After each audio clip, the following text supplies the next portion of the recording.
We've been talking about candidate moves recently, and I wanted to show you an example from one of my recent online blitz games. This was from a titled Tuesday a few weeks ago.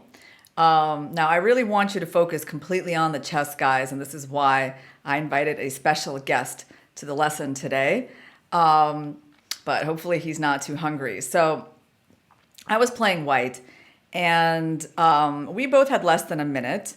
I'm in a winning position. I'm up in exchange for a pawn, but black doesn't really have a lot of compensation. So while my opponent was thinking over his move queen e2, which did not come as a surprise to me, I was also thinking about what I wanted to do on that. And of course, the first thing that came to my mind was queen d3. It's like a super solid move. You want to trade pieces when you're up material.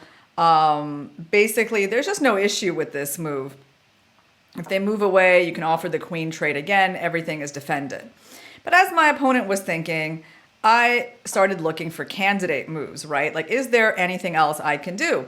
And the move queen takes e7 caught my eye because this is an attempt to win the game in a much faster way because you're basically trying to deliver mate to the black king. So after thinking for a little bit, I was like, okay, this works and it's very cool because we're trying to be more ambitious. So yeah, the reason I didn't take that much time on it, as it says here, it's like it was 5 seconds, is because I was thinking on my opponent's time.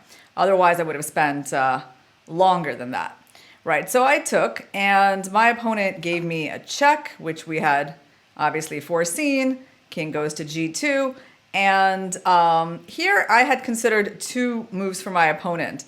Queen e2 check, on which I planned king h3.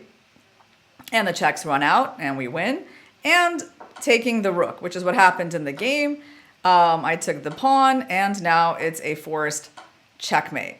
After the knight blocks, the smothered mate on f7 comes.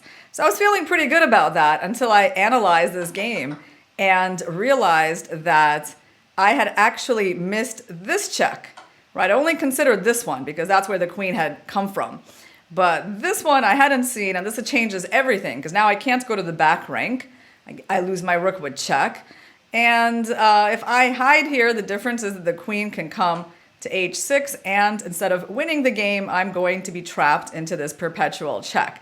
So that was pretty ironic, right? Because I had this feeling like I was trying to be brilliant, right? Like I was trying to be open-minded to my candidate moves, and I spotted this queen e7. I thought I calculated it was working. And then it was kind of ironic that actually the more sort of exciting candidate move didn't work, and the more obvious move that I had like seen from the very beginning, queen d3, was actually the right way to go. So basically, what's the idea here, guys? I think the desire to find something brilliant is definitely there for chess players, right?